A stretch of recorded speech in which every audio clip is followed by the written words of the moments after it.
Good evening, everyone. Let me start us off because time is short and we want to keep this, quite concise and leave room for discussion at the end as well. Thank you for joining this seminar that we're hosting online on the Employment Provident Fund, known as the EPF. It is the largest single fund in Sri Lanka, around 2 trillion rupees. And it is the retirement savings of the private sector workers in the country and some government workers as well. A fund of this size obviously is extremely important to have a governance structure that manages it well. And history has shown us, I think, especially 2 scandals, one surrounding the stock market scandals between 2010 and 12 and 13. But also the bond market scandals in 2015 and 16 showed that the EPF is at risk of being exploited and used not to the benefit of the members who have their retirement savings in it, but potentially to the benefit of third parties and private members that are able to somehow influence the EPF to function in a way that is detrimental to its own members, but beneficial to others. So what we are going to do today is provide you an analysis, of how the EPF can be used in a sense in the stock market and the bond market in a way that is detrimental to its members, and suggest also how that problem might be solved or how we might think forward about solving the problem. For the analysis that we're going to present to you, we're going to depend exclusively, and perhaps Anushan, you can share the first page of our presentation of the title. We're going to depend exclusively on work that's been done before us, but we've added some research to it as well. The forensic audits that were completed after a long process were completed just a few weeks before the presidential election of 2019 are an extremely rich resource in being able to understand the potential and the risk for the EPF to function in the bond market and the stock market in a way that's detrimental to its membership. So a lot of the analysis that you will hear today comes from the analysis of forensic audits, but we have also analyzed the returns on the EPF and the stock market over a long period of time. We have analyzed COPE and parliamentary reports with regard to the EPF. So there is other research that has been used to supplement it to try and understand, what are the risks to the EPF and how can we better protect the EPF. Now, I'm very glad to sort of introduce briefly here, and I'll introduce further later, the people who will be presenting this research to you. We have with us, I think, as a guest and a very important guest, Mr. Nihal Fonseka, who has, been the chief of the DFCC Bank, as well as serving on the monetary board of the EPF. And I'll give a longer introduction before he speaks. We also have Anushan Kapilan, who's an analyst at Verité Research, who's going to do the first part of this presentation and talk you through, the main elements and problems that get revealed in the forensic audits, with precise numbers and calculations also that come out of it in terms of, protecting the EPF from bond and stock market scams. I will come in the last section to talk about solutions and directions of solutions, and then we will open it up for discussion. So Anushan, let me just invite you to start us off by setting out, and synthesizing the information on the forensic audits. Over to you.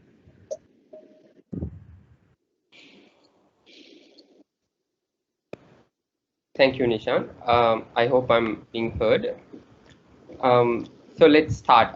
Initially, so let's see. Initially, I will be talking about what the forensic audit reveals about the abuse of the EPF funds. And before we start, I just want to show you all that the time periods which are covered by the forensic audit. So the forensic audit, there were actually 5 different reports, and there were 2 reports on specifically on EPF. So one report focused on the bond market transactions of the EPF, and the other report focused on the share market transactions. So we can see the share market transaction. The report covered transactions during the period 1997 to 2017, whereas bond market transaction covered the period 2002 to 2015, so February 2015. But however, afterwards, it has not covered, the forensic audit has not covered. And some of the information are there in the Presidential Commission report and various corp committee reports and various other things. But not a proper forensic audit is available for that period. I just also want to show like why these forensic audits were done. Again, these forensic audits were done because of the Presidential Commission of Inquiry report, which actually asked the central bank or the EPF to conduct further studies. So you can see these 2 quotes from those Presidential Commission of Inquiry report, which asked for the EPF to do a detailed study on quantifying the losses, because they have only quantified only address the gains by the perpetual treasuries. So I'll just jump into the analysis. So first, what we will be looking at is the government's transaction. So we will be looking at the government's transactions initially. So these are all the purchases or transactions that EPF made in the primary bond market. So how you can engage in the primary bond market is through auctions or through direct placements. So in auctions, what normally happen is that the EPF directly bids the yields of the bonds that it wants, and in the direct placements, it usually is a negotiation or a agreement between the Department of Public Debt and the EPF. So these are 2 departments that is under the central bank, which one department, that is the Public Debt Department, sells the treasury bonds, and the EPF department purchased these bonds. So since it's the same entity, we can see that so it's the same entity, the CBSL. So this central bank, it's the same entity which engages in these 2 transactions. And what we can see is that the forensic audit reports that there is 8,973 million loss to EPF because it has engaged in transactions with the public debt department at a lower than market price. So for example, let's say if the secondary market rate for a particular bond is 10%, the EPF would have gone and purchased these bonds at 9.5%. So there is a difference of 0.5%, and into the number of bonds that purchased, the EPF has made this much amount of loss. So this loss was made during the period 2002 to 2015. Just going forward on that, we also have to remember that there were instances in which the EPF was favorably treated. That is, the EPF was given bonds at a higher yield than the secondary market yield. And because of this, the government made a loss, but the EPF has made a gain.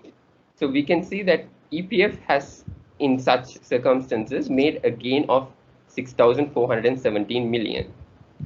So when we add up these 2, so we can actually see that EPF has lost 2,556 million to the government, and the government has, or the government or the public debt department has gained this much amount.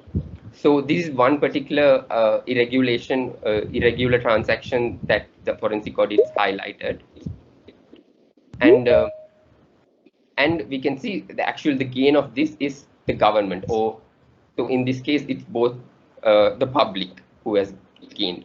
So So again, because it's the public, EPF is also the public, but yeah, it doesn't include some elements of the public, like the government workers and others who do not contribute to the EPF. But still, since it's transaction between the government, there's a little bit less emphasis. And what we need to care more on is about EPF being used as a money pump to third parties. So how EPF can be used as a money pump for third parties is in the secondary market. So there are secondary markets of the bond market and share market. So secondary bond market is when these primary dealers who purchase in the auctions directly from the public debt department sells it to the EPF in the secondary market. And share market, as you all know, it's the Colombo Stock Exchange in which they engage the share trading.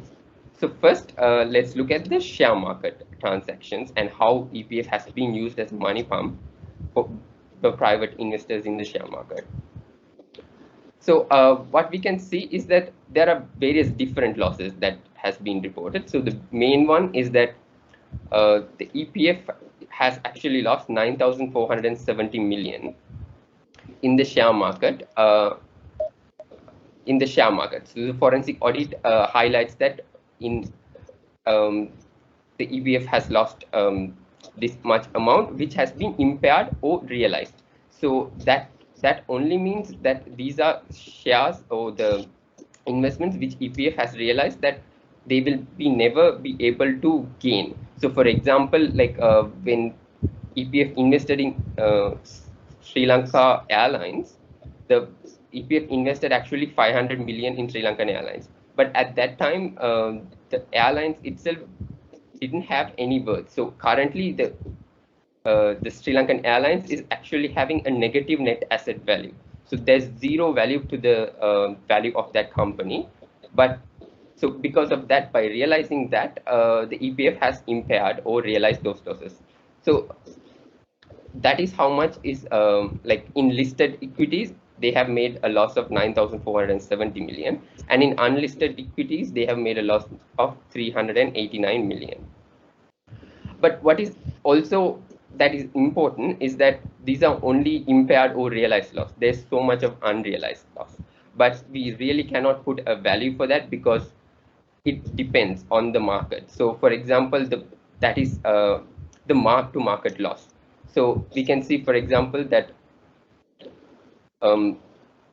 this mark to market loss is the difference between the price at which the EPF bought the shares and the price currently, the current market price. So we can see by the end of 2019, EPF had a mark to market loss of 24 billion. But however, now that has come down. It's mostly because the share market has been really doing well this year. And at its peak now, it has come. The loss has reduced up to 500 million. This was published in EPF's recent publications at the end of June 2021. But what is more interesting here is that EPF is still making a loss, capital loss, despite share market being at its highest point. So going forward, what we can see is I'll just explain a little bit more about like how these pump and dump losses are being made in the share market. So mostly this is about this 9,470 million loss that was made by investing in listed equities, which was highlighted in the forensic audit report. And they give several examples. So they specifically put out 19 companies or shares of 19 companies and how EPF has invested in these shares. What we can see is that most of these has happened during the period of 2010 and 2011 and 12. That is when the share market also was really doing well. And what we can see is that, for example, this particular stock, that is the Brown and Company stock. So the price of this stock was very low in the beginning. So, and it has started coming up. And during 2011, so the 11, you can see that green dots. So that shows that EPF has bought the bonds during that time, and red dots show that EPF has sold it. So it has bought a huge amount of shares shares during the point at which the price was at its highest. And then it has started coming down, the price. Once EPF has purchased this, the price has started coming down significantly, and EPF has impaired this loss and realized that they are not going to make any returns out of this, and they have impaired this loss, and they have made a loss of around 1,300 million. So this is just one example, but this is similarly what happened with all other shares that EPF purchased during this period. So maybe I can show you, for example, like 3 key investments that was highlighted in the forensic audit, which we thought is interesting to share. So, for example, the first one, this is the Labs investment in Labs company. So, what has happened here is that EPF has purchased bond shares at 48 rupees, whereas the investment committee, that is the committee which analyzes the shares and values all the shares and gives the recommendation on what price to purchase these shares. So they have only stipulated a price of 40 rupees, but EPF went ahead and purchased it at 48 rupees. And the reason for this is because the forensic audit cites that there was a presentation that was made by the Labs company to the central bank governor, and then the governor has have had this and has approved this transaction and has made the recommendation to purchase these bonds. And that is what has been said by one of the deputy superintendent of the EPF. And they have made a loss. So for example, now the price, they should have bought it at 40, but they have bought it at 48 rupees. So there's 8 rupees loss, and they bought millions of shares, and so they have made losses. So, but the EPF, but the forensic audit has not mentioned this as a loss because it has still not been realized, or it has still not been impaired. But currently the price of Labs has even come down to 12 rupees. So we can see how much there has been a loss since EPF has purchased this bond. So going forward, there are a few other examples also which were cited. One is that there was this particular company called Lanka Greens, which was not even a part of the investment committee's plan to purchase this. So they didn't even recommend this. But EPF still went ahead and purchased because the governor explained and convinced that this is a viable project. And the EPF also have mentioned it in their minutes that according to the instructions from the top management, they have bought this particular share. And it looks like they have made, the forensic audit has mentioned that they have made a loss of 652 million. Another classic example is Sri Lankan Airlines, which when EPF bought the shares, it was worth almost zero, and they still went ahead and purchased this. And the reason that was given for this is that decisions may have been made based on instructions from the government. So this is one of the statement that again deputy superintendent of the EPF department has mentioned in the forensic audit. So yeah, these are the losses that is related to the forensic audit related to the share markets. Now we can maybe go on to the particulars on the bond market, how the private investors are benefiting in the bond market. So the forensic audit again takes only the period 1st January 2002 to 28 February 2015. And they report that EPF has made a loss of 752 million. This loss is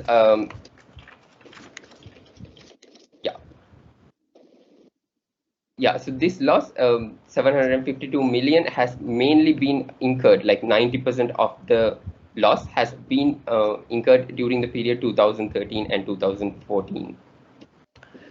And we can also see that in the report they have mentioned that the main beneficiary of this was that perpetual treasury. So perpetual treasuries was even functioning before 2015, and they have benefited out of this. And that is what is given in the forensic audit.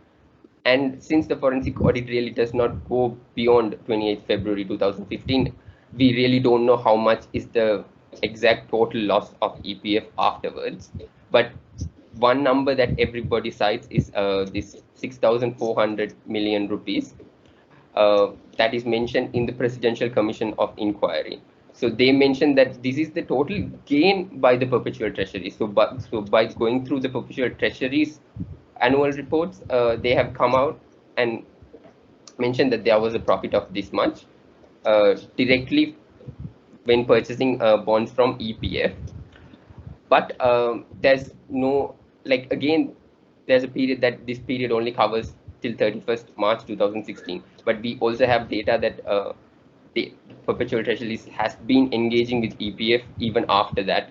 And they've made some, even the COP report has mentioned that there have been transactions in June, which was also looked at more.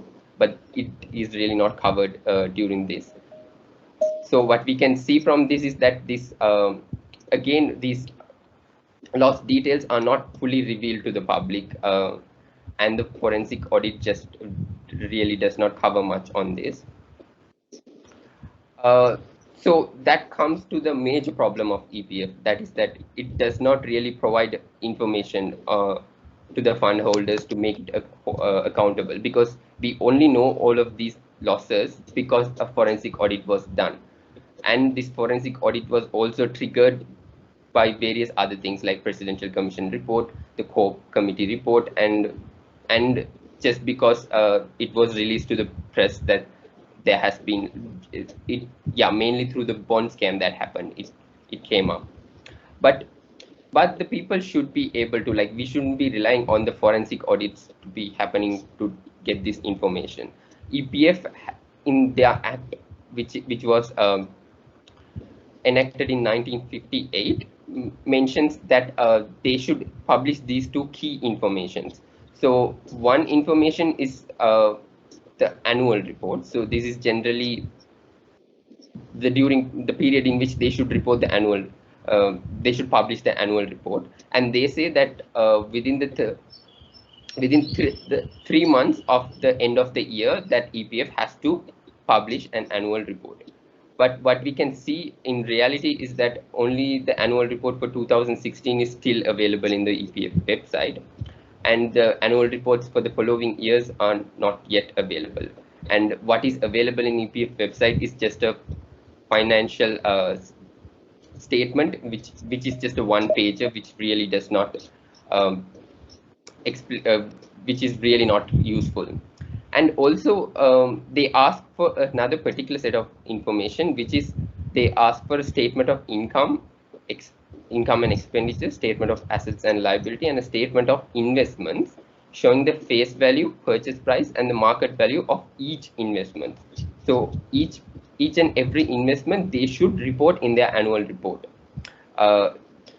which covers the face value, the purchase price, and the market value. So by exposing this particular information, it will be easy for us to know that, okay, EPF has bought this particular investment at this particular price, and whether this price is fair or not.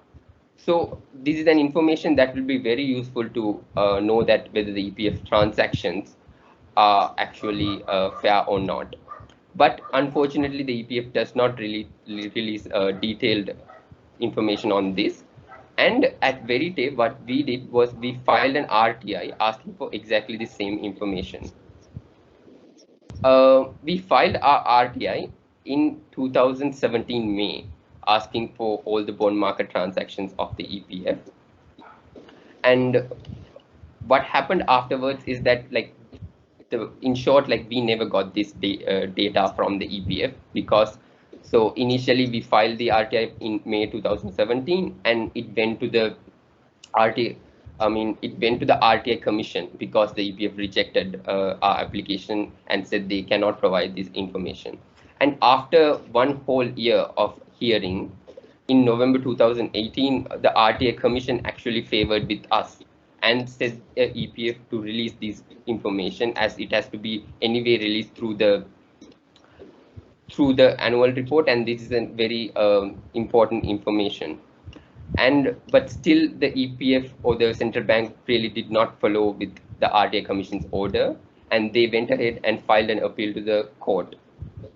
And they filed it, yeah, right after the order was issued in December 2018. And what we can see from that point onwards is that we had to also file our statement of objections to the court, and we gave our objections. And since June 2019, there has been no proper hearing yet, because it has been postponed for various different reasons, like the lawyers had to change or the dates were not available. And for various different reasons, we still did not have any hearing yet. And what this really shows is that an information that has to be mostly released through the annual report is not even available through RTIs. So any information request through RTIs also really does not work. And we, as the workers who contribute to the EPF, really has no way of finding the faults or the losses that EPF make. We don't even have access to basic annual reports. So annual reports are something that, again, it's done by central bank, and central bank puts out its annual reports, the central bank annual report, the famous huge annual report, in a very short time, but it still fails to put out the EPF annual report even after 5 years. That is a bit sad. And I think I can stop my presentation from this and take any questions if there are any. Yeah, thank you, Anushan. I think we will take the questions later. Let me just move us forward just to recap, Anushan's point. He said, EPF loses money to two parties. It loses money to the government and it loses money to private parties. So there, the forensic audit shows how irregular transactions with the EPF, that EPF has in buying government bonds, sometimes allows the EPF to make extra money, sometimes it loses money. Net, it has lost money in the period of the forensic transaction, and Anushan showed us the figures. Secondly, EPF loses money to third parties, private individuals, and that happens in the share market as well as in the bond market. How does that happen? Well, Anushan said it's because the EPF, with the share market, private parties buy cheaply and sell at a higher price to the EPF. And the EPF, after it buys, sees that the shares that it bought loses value. Now, there's a report we published in 2012, which showed in 2000, soon after the war, when the stock market in 2 consecutive years had the stock market index grew at over 100%. That means if you had just invested in the index without trying to pick stocks, your money would have doubled every year, right? There was a 100% increase in the value of the stock market. EPF investments in the stock market grew at less than 5% each year during that time. So it was a fairly, phenomenal underperformance on the stock market. But of course, that led to lots of questions in Parliament and a sense of scandal. And later on, after 2015, EPF transactions in the stock market were halted as investigations went into that. And the forensic audit was the reason for that. And the forensic audit showcases the things that Anushan showed, particular stocks as examples of how the stock value that was very low got bidded up very high and then taken by the EPF, after which it came down to very low numbers again. And those who had their money in the EPF were the losers. Private parties that bidded it up and sold it to the EPF were the winners. Likewise, of course, what happened after 2015 is it revealed that the same problem can occur in the bond market also, and the forensic audit shows that it was potentially happening in the bond market even before. That whenever the EPF trades in the secondary market, so not buying from government, buying from third parties. So those who go to the primary market, that is buy directly from government, buy cheap, and then sell expensive to the EPF. And of course, what is the right price to buy and sell is determined by market fluctuations on a daily basis, which is why you need something like a forensic audit to exactly work out when is this transaction or the price irregular, when is it an off-market price, that is disadvantaged the EPF. And that reveals particular companies that have made extremely large profits at the expense of the EPF. That's what the forensic audit identifies. Later on, we see those same companies making extremely large profits and even larger profits, even though there is not enough information now to look at what transactions are due to sales from the EPF or purchases by the EPF. So those are the transactions, the ones that happened after 2015 February, that Verité Research wanted to investigate and research. And because the EPF does not reveal that data, we filed an RTI, and Anushan talked about how the EPF refused our RTI request, refused it on appeal within the central bank. And then, of course, we had hearings for over a year with the RTI Commission and the EPF, which the central bank lost its case and was ordered to reveal the information that had been requested.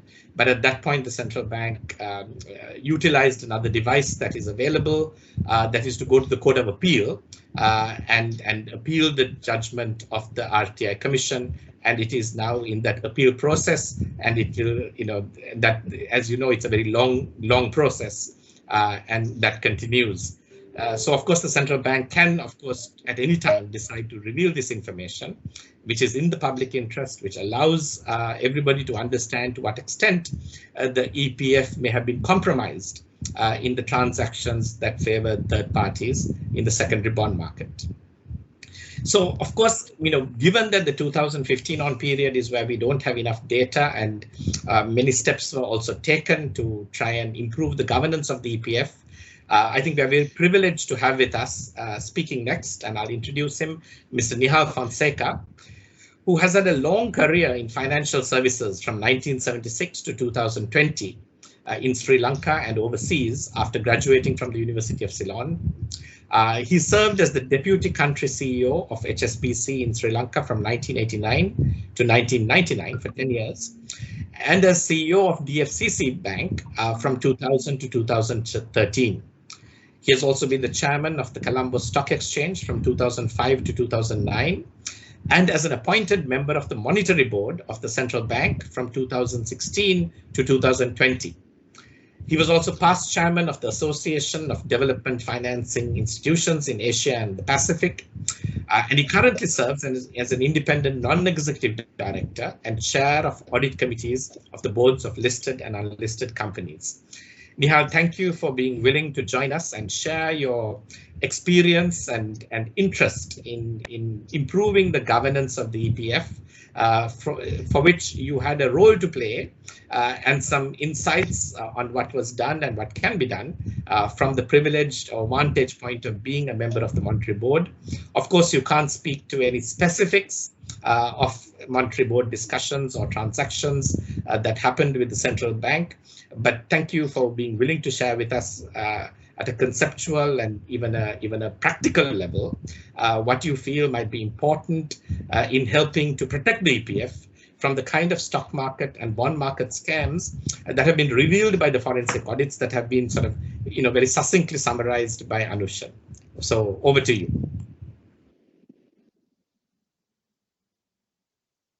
Nihal, you're on mute still. You just have to unmute and then you'll be fine.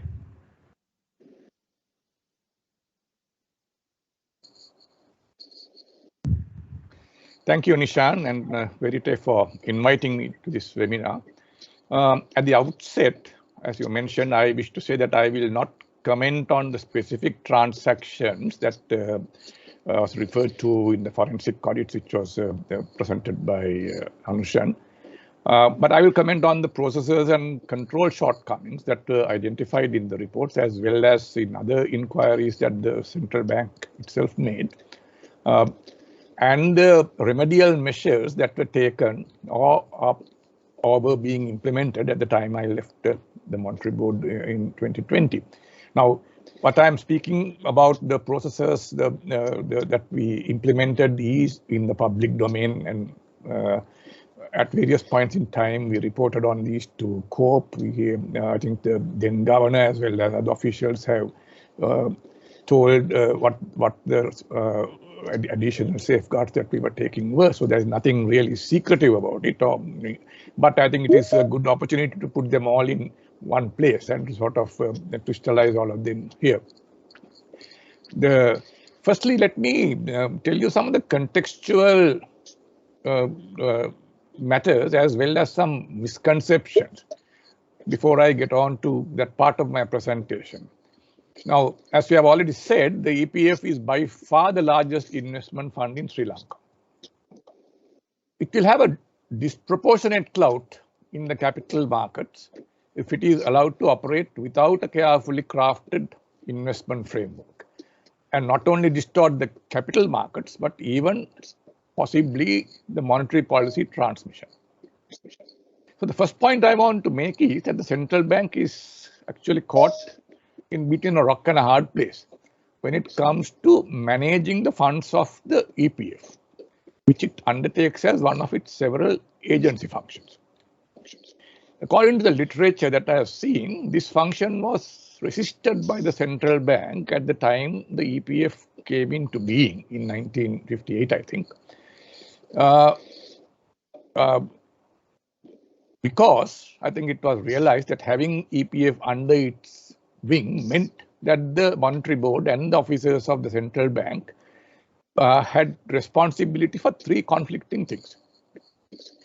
The primary statute which governs the central bank's responsibility is the Monetary Law Act, and one of the primary responsibilities is responsibility for price stability, which requires it to control inflation using monetary policy, where a main policy tool is the increase or decrease of policy or market interest rates. So that is the first main objective of the central bank. Then, as an agency function, the central bank is responsible for raising and managing the government's public debt denominated in both local and foreign currency, and making the required funds available to the Treasury. Now, in this job, the central bank has to act in the best interests of the Treasury when carrying out this activity as an agent of the government, which translates to mean that it should raise funds at the least possible cost to the government at an acceptable level of risk. The latter being done by making sure that there are various tenors to prevent bunching of repayment. So that is the second thing that the central bank gets involved in. Then the central bank is responsible also for the management of the investments of the EPF. Not the general administration of the EPF, but especially in relation to the investment side. This is also undertaken as an agency function, but the wording in the law implies even a higher level of responsibility, which is more aligned with trusteeship, in that the EPF Act refers to the monetary board being the custodian of the funds of the EPF. And it has been given the authority to make investments as it deems fit. Now, this phrase, taken in the context of the whole law, cannot be interpreted literally, and does not mean that the monetary board has the freedom to do anything it likes with the money, since the principles of trusteeship and public law doctrine imposes on the board a very onerous responsibility to act in the best collective interest of its members at all times. Although at the time these conflicting arrangements were legalized, balancing these different objectives may have been not overly complex, given the macroeconomic fundamentals prevailing at the time. With the decades that passed, with progressive increase in fiscal dominance and ever-increasing budget deficits, the situation changed. Functioning in an environment of raising money for a borrower with an almost insatiable appetite, and which had to be raised by way of debt on the one side, and managing the investments of the largest repository of savings that is compelled to invest in risk-free or low-risk assets to discharge its mandate on the other side, and then to sit in the middle to ensure price stability by increasing or decreasing interest rates, was actually quite a challenging job.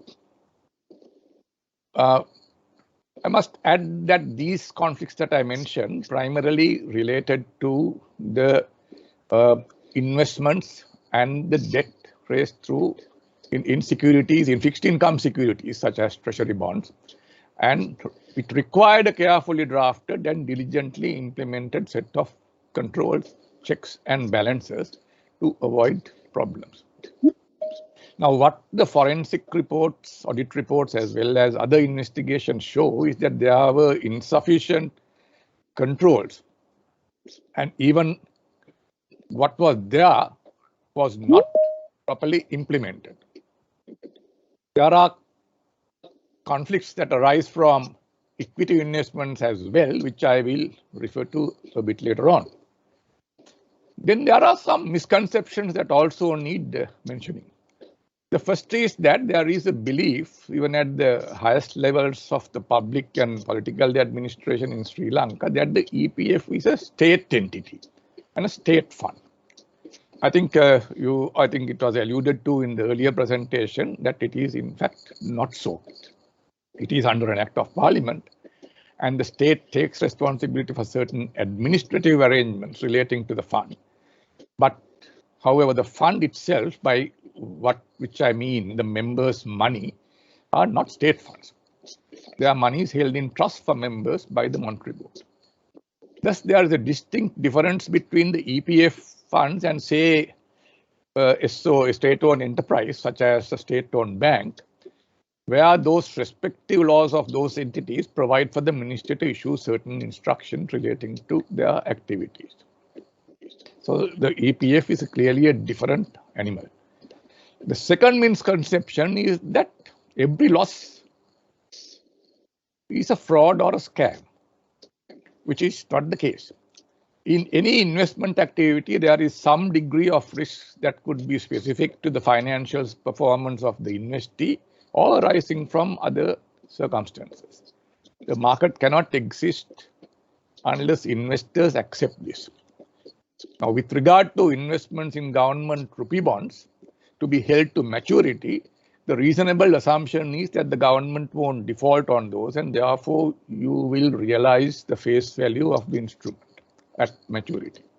However, the price that different people pay to buy it, because sometimes some might not pay a higher price to buy a bond even in the primary auction, which gives rise to what is referred to as the winner's curse, or in the secondary market, but by itself is not necessarily a fraud. It will be a fraud if that higher price was paid due to intervention by someone to actively, or for that matter passively, direct the buyer to pay that higher price to permit someone else to gain from that action. I think that was also referred to, I think, in the earlier presentation. The third misconception is that there were checks and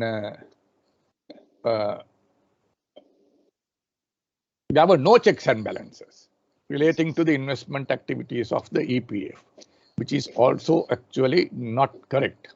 There always were, but unfortunately, the level of fund management skills and expertise was not sufficiently deep and not that well understood by some of the senior officers who were placed there through the rotation policies of the central banks, staff rotation policies.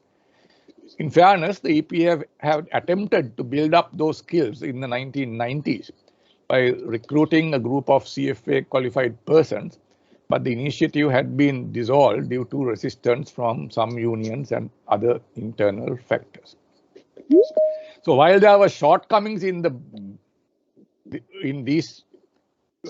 bigger issue that came to light has been that the processes which were even there had not been followed by those charged to do so, in part due to lack of knowledge and capacity, and in part, I would say, due to negligence. This has all been documented in the Presidential Commission reports as well as in the forensic audit reports. So now in that background, let me now refer to some of the main procedural and process shortcomings that were identified and the actions that were taken with the intention of correcting them. Now, these all happened, as I said, in 1919 and 1920, even before the reports came out of, I would say, from about 2018, not even before forensic audit started. And we have communicated these to the relevant authorities like COPE. So this is nothing secretive about it, but I will distill them all here. Now, the policy conflicts that I referred to was to some extent managed by keeping EPF out of investing in short-term treasury bills, since the short-term interest rates are more relevant for monetary policy management and transmission. So EPF, generally speaking, except may have been under some very exceptional situations, invested in treasury bonds which were of a relatively long durations in the primary market. The central bank has also further tried to avoid the conflicts that I referred to by having separate departments to handle the EPF and public debt, headed by two superintendents who reported via different hierarchies to different assistant and deputy governors. While this is in theory, maybe sounds all right, in practice, this alone might not have always resulted in watertight compartments when dealing with the conflicts institutional conflicts that I spoke to you about, because those people higher up had multiple other responsibilities as well. Now to deal with this situation, the EPF had developed investment policies, and had put in place the investment committee. There were decision-making limits with a hierarchy and a separation of front and back office. But unfortunately, what the audits and investigations showed was that the processes that had to be followed were not followed. And too much power was vested on relatively low-level officers without sufficient oversight. So what the central bank did when that came to light, even long before these audit reports came out, was to take immediate steps to change the officers who appeared to have derelicted their duties. Most of the staff were changed, and also commenced disciplinary proceedings against some of the officers against whom there were credible evidence of exceeding their authority and causing losses through irregular trading and investment activities. Now, there were also several shortcomings on the physical side. I mean, any of us who have been into a dealing room knows that a dealing room is a restricted area with access controlled and would normally have sophisticated voice and recordings and CCTV recordings. Now, the EPF at that time had none of that, which made surveillance and post-audit activity almost impossible. So steps were put in place to remedy this. Of course, the procurement procedures of the central bank, being a government institution, does not allow it to move as fast as one would like. But anyway, some interim steps were taken, and the more substantive steps were being undertaken at the time that I left. Then going further, one of the issues that perhaps led to this situation was the insufficient price discovery mechanism for treasury bonds, which was in the market. This was actually not the fault of the EPF, but arose because the GSEC government securities secondary market transactions were over the counter and not on any kind of a exchange or a public platform. The public debt department did have a method of disclosing guidance prices each day, but these prices were not based on actual traded prices. A process was introduced whereby primary dealers, therefore a process was introduced whereby primary dealers had to publish actual transacted prices without identifying the parties for government bonds on the Bloomberg platform, which was used by primary dealers. Initially, the price disclosure was for transactions of 50 million rupees and over, but it was later, I think, brought down to 5 million rupees over time. Now, this was a move in the right direction, but of course is not perfect, since there can be time lags and human errors, omission or commission, that could cause misinformation to be disseminated. So ideally, you would like a more platform where this information gets disseminated, I mean, instantly and actively. One other factor I think you alluded to about the secondary market transactions of the EPF. Now, what was found was that the EPF success rate at primary auction bids was very low in many of the years. I think Anushan gave some of the numbers, thereby leaving them with no choice but to acquire securities from the secondary market, because the EPF had by law and by requirement had to have a fairly high percentage of over 90% in government securities for safety reasons. The investment policy and operating guidelines that were revamped mandated the investment committee to function proactively through daily meetings and give guidance for placing auction bids in a manner to achieve a high level of success and to reduce dependency on the secondary market, especially for the held to maturity portfolio. Earlier, there was EPF used to place bids in the auctions, but most of them were not successful because they were placed at without, in my view, without due regard to actual market conditions. But given that they had investment analysts and a whole team of people who were charged with investments, we felt that they should be more responsible in placing bids in the primary market in a manner that they will succeed, given that they had no choice but to acquire these securities for their portfolio. So by doing that, we shifted the emphasis from trading to investment. Although a trading portfolio was permitted, since the Monetary Board felt that an active market in government securities and treasury bonds was actually in the interest of the EPF. Apart from being in the interest of the market as a whole, it was also felt that it was also served the interests of EPF to do so. Then transaction limits and other risk limits were set through the operating instructions with a strict requirement to follow them on a proactive basis, which had not been the case in the time gone by, rather than ratification mode, which had been the previous practice, prevalent practice. Everything was ratified. There was nothing really done on a proactive basis, which essentially meant that the decisions were actually done at a much lower level, and there was really nothing one could do when even if those decisions were not found to be correct.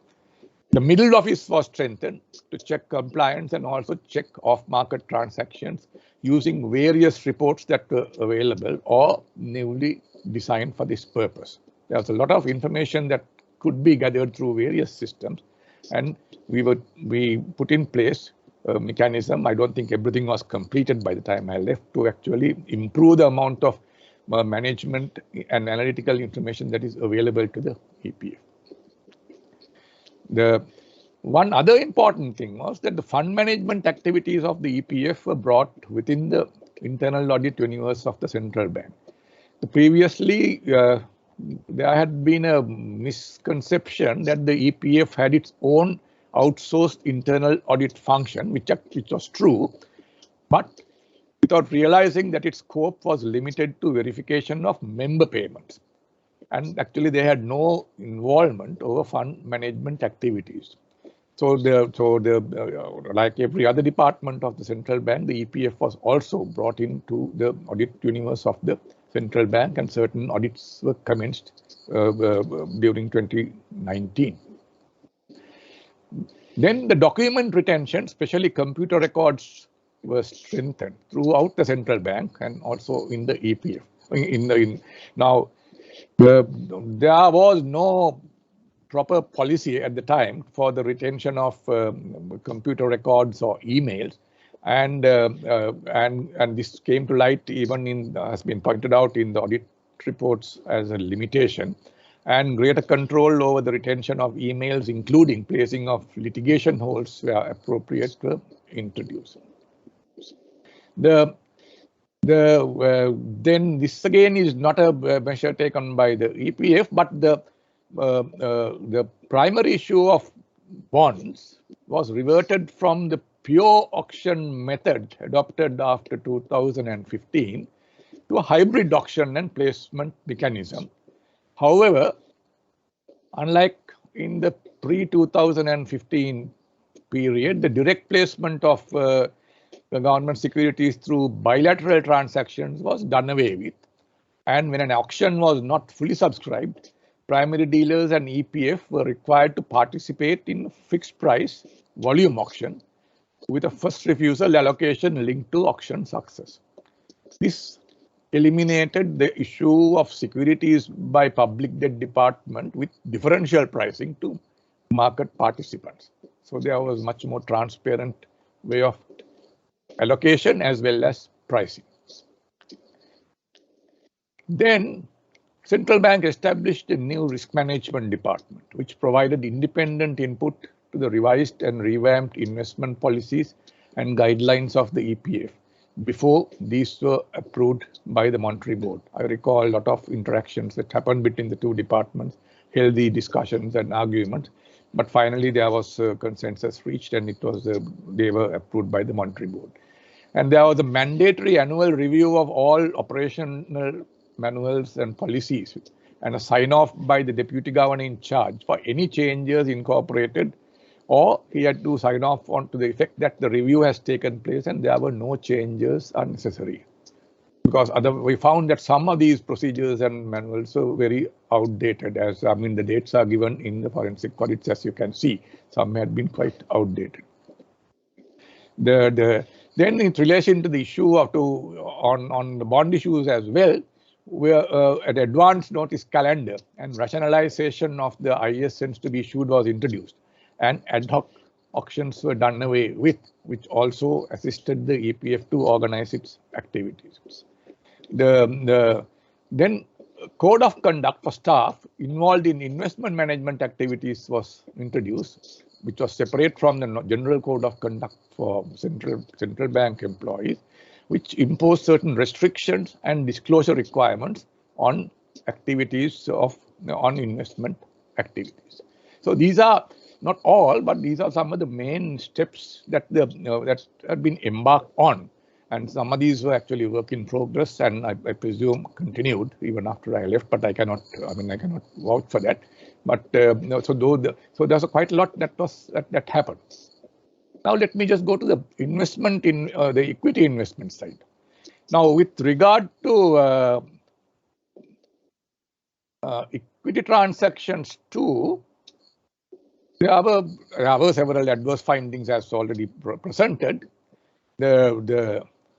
And as was said, the EPF withdrew from the equity markets. And although there was an understandable reluctance on the part of the EPF staff to engage in equity investments because of everything that had happened and all the criticisms leveled at those investments, and asset allocation to equity was considered desirable by the Monetary Board, considering the long-term nature of the EPF, but with the realization that it had to be done in a manner that addressed the previous shortcomings.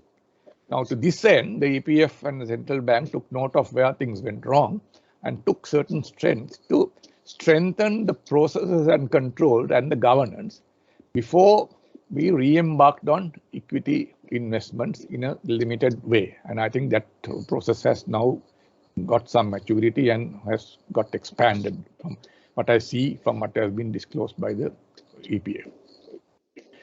Firstly, all the infrastructure enhancements necessary for control and oversight of fixed income securities were also introduced for the equity side. This includes the designing of new investment guidelines, operating procedures, risk management, and strengthened middle office functions, as well as physical infrastructure facilities which facilitated oversight.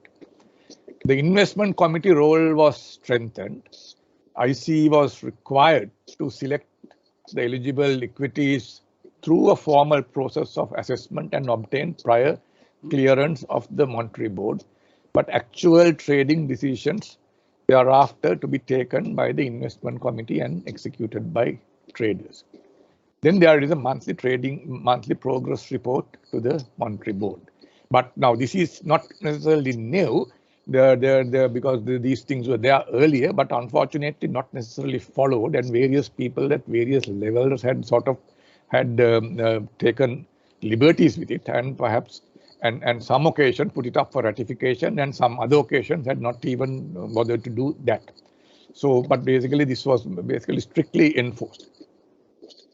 Then periodic evaluation of the brokers used and attempting and there were attempts there were practices put in place to reduce broker concentration and to share the business in a more equitable way. Of course, bearing in mind not all brokers were equally competent or had the equal capacity. So basically one has to bear in mind the ability of brokers as well. But this was also formalized in a formal way.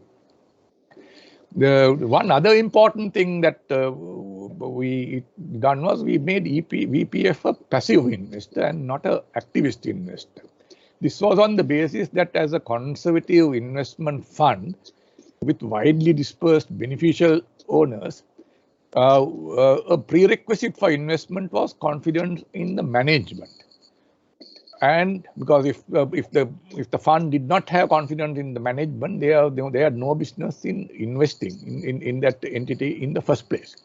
And it was undesirable for the EPF to permit its shares to be used to influence changes to boards of directors of companies, or at the behest of government, or at the behest of any other party. The EPF was required to obtain prior monetary board approval for voting against resolutions which were recommended by directors, and they had to justify as to why they would do so. On a couple of occasions, the EPF department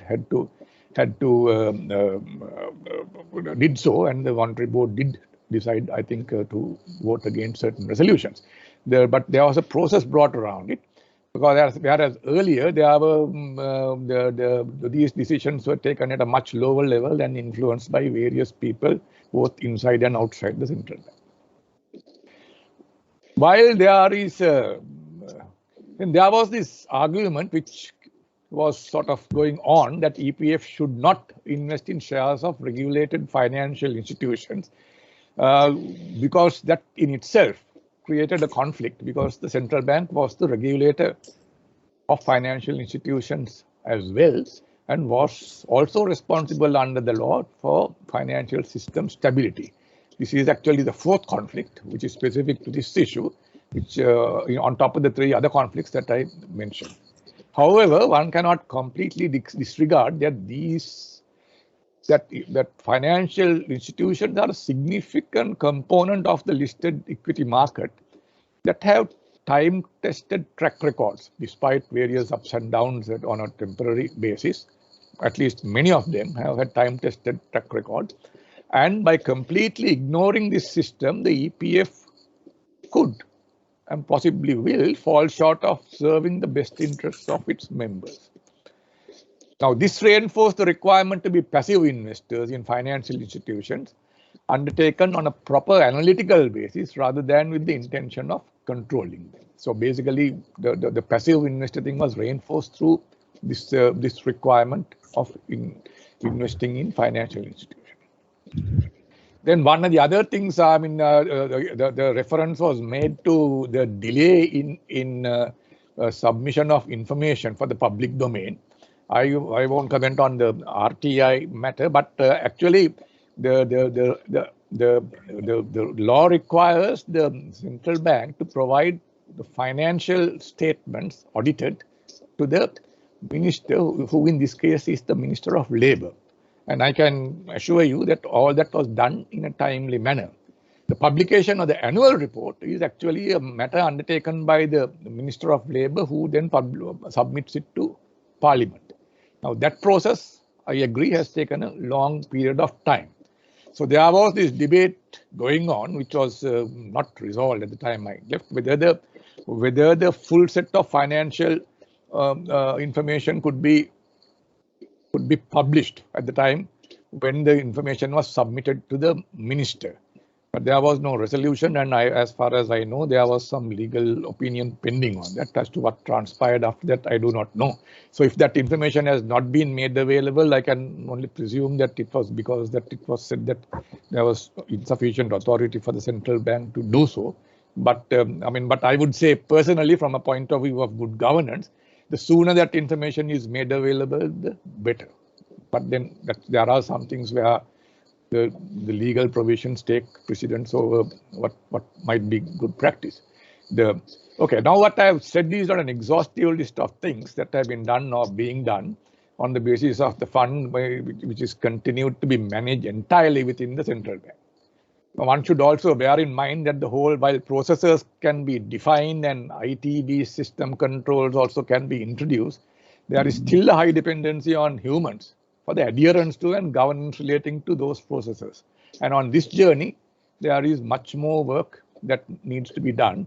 And the human beings there will need to really pull up their socks and do what they have to do without fear or favor. So that is a broader issue that probably needs to be addressed. In time to come, maybe setting benchmarks of performance using external fund managers for managing parts of the fund with the necessary safeguards in place may be worth considering, but much work will need to be done to convince stakeholders before embarking on such an exercise, because there have been some attempts made in the past, I think not necessarily in the EPF, in some of the other government funds, which have not really been had great results. Okay, I will stop there and maybe hand over, maybe Nishan, you can bring your further thoughts on how best we can go forward and add to whatever I have said. Thank you. Thank you very much, Nihal, for sort of highlighting extremely important details and thinking and also developments that have taken place with regard to the EPF and its governance. I'm going to sort of refer to some of the things you've said, but also maybe take a slightly different view from you on some directional issues for the EPF. So let me just start off by sharing my presentation. Can everyone see my presentation? Yes, if someone can confirm that. Yeah, sure. Okay. So let's talk about 5 solutions. I think that's what we want to present for protecting the EPF, and perhaps my last 2 solutions will become the most controversial. And I've ordered them such that the first few solutions seem perhaps more acceptable to everybody. But I think we will have more debate on the last 2, and we should then subject them to discussion as well. Okay. I think the first important sort of approach might be to have higher standards for information disclosure. And these don't need to be standards that are reinvented. Already, whenever a private company lists in the stock market, the Colombo Stock Exchange, there are certain requirements for information disclosure. Now, banks have a higher level of disclosure requirements for information disclosure to the public. So I think minimally, it makes a lot of sense to expect that the EPF has the same level of information disclosure as listed companies, as banks. And later, of course, you could ask whether they should have a higher level of disclosure, but minimally, the level of disclosure already required of publicly listed companies and banks, I think, can be a very good starting point in protecting the EPF. So I think that higher standards for information disclosure, and how we can discuss this in discussion time also, is a very good way to begin perhaps protecting the EPF. Secondly, I think Nihal alluded to the work that's being done to entrench better oversight, and we have sort of 3 perhaps thoughts on entrenching better oversight. One is for the Bank Supervision Department of Central Bank to supervise the EPF. I think the central bank does have an excellent bank supervision department. Many of you who are on boards of finance companies have had to work with them and recognize that they have a very high degree of competence and rigor in the way they supervise independent financial institutions when they do their audits. So at least the same level of scrutiny. Now, many of the things that Nihal, you mentioned, that were cameras and other things that were introduced, were standard requirements for private, financial companies that were imposed or requested by the Bank Supervision Department. So having the same standards that the Bank Supervision Department of the Central Bank places on the EPF, as it does on private companies, would be a very good way to start. And of course, what we realized, Nihal, when you said, that not every loss is a fraud, is that it's very difficult, even if the information were provided, which it is not, for there to be a public level understanding of whether there was fraud or just loss. And this is why the forensic audits which we presented today are so important, because it separates out the question of fraud and loss and presents information that relates to what are fraud or improper transactions. It certainly does not consider transactions that made a loss through following proper procedure and market transactions to be problematic. So I think repeating forensic audits at least every 3 years would be a very good way, I think, in improving the protection. It's the first time that a forensic audit like this happened, and it has helped to make enormous improvements in governance and brought about enormous improvements in the discipline of the EPF. Traders as well, because they realize now that the forensic audits could be done again. But if they're forgotten and they are never repeated, I think the practices could backslide into what they have been in the past. So entrenching the forensic audits on a regular interval would be quite important.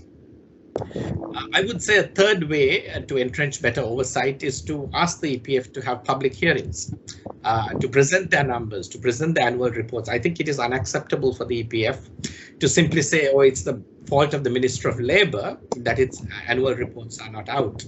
So many government ministries and departments successfully bring out the annual reports, and the single biggest fund in the country with 2 trillion rupees roundabouts, where the private sector workers have their retirement incomes, is somehow managing not to have annual reports now for over 4 years, not to have its annual report published. I think that's a scandal.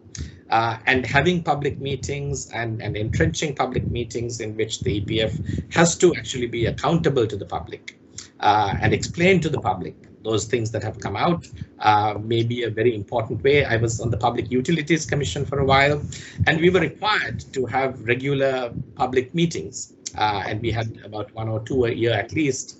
And I think having the same standard for the EPF governance would, I think, be a way to entrench better oversight. Thirdly, I think the forensic audits was such an important event that there should be a requirement for disclosure on the corrective actions taken. So it is unclear currently. The landslide waiting for the new. I think somebody has their mic unmuted, and if someone can check and correct that, thank you so much. So I think it is unclear what precise actions have been, corrective actions have been taken on the disclosures that came on the forensic audit. Now, we only scratched the surface of the disclosures of the forensic audits, and we gave you the summarized total numbers. Of course, when Anushan said, says 9 billion was lost, or 24 billion was lost, every single transaction connected to those losses is disclosed in the forensic audit. And it's an enormously rich resource. Transactions where traders have bought stocks and sold their own stocks to the EPF, sort of extremely scandalous activity where others were maybe central bank staff, after having been told about the forensic audits, deleted files from their computers. So there's a large amount of scandal that's been disclosed by the forensic audits, and they do require corrective action, because otherwise it creates a culture of impunity. The idea that these things can be done, they can be happened, and even after a forensic audit, that they can be swept under the carpet. So I think it is quite imperative that the central bank publishes answers for actions taken and not taken against individuals exposed by the audits. answer for the recommendations that have been implemented. And now what Nihal describes are things that were done even before the forensic audits were put in place or came out, because the forensic audits came out only towards the end of 2019.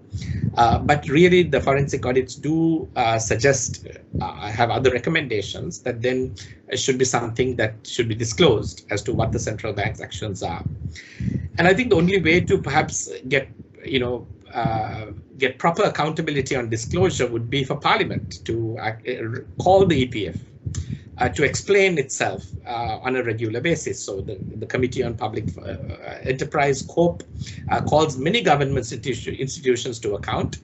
And I think it would be quite appropriate for COPE to call EPF to come and explain the actions taken on the forensic audits and how such practices are prevented. But Parliament could set up its own investigative committee like it did on the Easter attacks to say the EPF and the central bank must explain what happened and how those same actions are being prevented. So I think this requirement for disclosure and corrective action may be an important way of preventing a culture of impunity setting in where these things can then happen again. The fourth, I think, and this, people will have different views on this one, would be to halt secondary market bond transactions by the EPF. I think Nihal has explained why that is possible, why there's no longer a reason for the EPF to go to the secondary market and buy bonds from private third parties instead of buying from the government. One, because now the schedule of auctions is published and EPF knows if you can't access the auction today, it can access tomorrow. But also very important that the central bank has a way of offering the EPF excess funds or funds not sold to the private bidders at the weighted average price of the auction. So if the central bank has a system that it can offer funds at the weighted average price of the auction to the EPF and give them right of first refusal, then the EPF doesn't have a huge issue. It doesn't even have to worry too much about its bids in the primary market. It is very similar to how you sell, nuclear power in regulated auction markets on energy, because when one particular supplier or actor has a very large market power like the EPF, then the market discovery or price discovery happens with the other actors, and that actor can be offered whatever quantity it wants at the same price. So there are ways to actually solve this problem by keeping the EPF only in the primary market and having a price discovery mechanism in the auctions and in the offers that are made. And I think what Mr. Nihal Fonseka said was that that some of those steps were already taken. And I think that does mean that halting secondary market bond transactions for the EPF would prevent much of what we don't see as the bond scandal. I think the bond scandal perhaps was, in a way, the tip of the iceberg, because that showed what happened when the primary market, decisions were changed to allow private actors to, buy a large part of government bonds at a higher price. What was seen in the COPE or the parliamentary report in 2016 was that perhaps secondary market actions that disadvantaged the EPF was also a very significant scandal, and an unseen scandal because, of course, the EPF doesn't release the data. So that's precisely the data that Verité Research filed an RTI and requested to give us data on secondary market transactions, which should be minimal anyway. And to show us what those transactions were and create traceability on those transactions so they could be analyzed to see whether they were appropriate or inappropriate transactions. So that is still pending. The central bank has not released that data. But I think what it does show is that there is something to conceal, and halting secondary market bond transactions would be a way of protecting the EPF from that kind of abuse in the secondary bond market. I think the last one, I think slightly differently from what Nihal said, I would argue that it is also appropriate to halt share market purchases by the EPF. The central bank, when they made a decision to after having halted it for a period of time till it improved its governance, as Nihal said, when they decided to go back into the share market with the EPF, cited two reasons. They said, well, one reason is that the primary market or the government debt market is not going to have enough supply based on the projected EPF demand. And therefore, if the EPF had to invest the money that was coming into the EPF, it had no choice but to go into the share market. That was the main argument. The second argument was on the idea that you could get higher returns in the share market. So these slides are from Insight that has been put out by Verité Research. We can share the PDF of that on the chat box that you can go and read. It's a short insight. It's 3 or 4 pages. It's analysis we did that shows that the central bank clearly made a mistake in assuming that the government debt would run out in terms of supply for the EPF. And that's something we have also sent to the central bank, and there has never been a contradiction of the analysis. And if there is a contradiction, I think it's important that the central bank publish an alternative analysis that shows why they would believe that government debt, the supply would run out, and that EPF would not be able to meet all its needs by simply lending to government on the primary bond market. Secondly, I think even more problematic is that, you know, we can't find any reasonably long period, and EPF, as we know, is not in the share market as a trader to buy and sell and try to make a quick buck. It is there to invest and hold to maturity or long term. It's an investment portfolio, not a trading portfolio, and that's what the central bank also has revealed at the RTI process, that the investments that they make are primarily and almost well above 95% an investment portfolio, and it doesn't expect to be a trading portfolio. So that you can actually analyze historical returns, and what we show in this research is that actually there's no period in which the stock market has outperformed the government debt market. So the EPF got 11.1% return on every, at minimum on 25-year periods that it invested, whereas the stock market got much lower return. Now we reanalyze this for shorter periods, so I won't bore you with the details. You can go and see. Even if you look at 5-year periods, there's a very small, there's only about one period in which, 1 or 2, in which the stock market returns in that short period outstrips the returns of the EPF. And even then, if you risk adjust that, then it is a much lower return. So you have to look at the stock market is, of course, a much higher risk. And there's a way to look at what the risk-adjusted return is. Risk-adjusted returns on the stock market are hugely underperform what the EPF gets in government markets. So any pension fund manager knows that their primary goal is to have a higher risk-adjusted return. And you don't simply count returns without risk adjusting them. And there's no analysis that the central bank has put out or anyone has put out to demonstrate that the stock market is capable of providing the EPF with a higher risk adjusted return. So I think it does not make economic sense for the EPF to be investing in the share market until that analysis can be made available to public scrutiny and debated and decided. So I think this decision to go into the stock market should not be a decision of a few people. The workers have their money in the EPF. They know what they're likely to get with investing in government bonds. And I think it may need to be a transparent decision in which workers and trade unions are consulted and given a choice as to how they would like the EPF investing and whether they would like to take a much riskier investment in the stock market.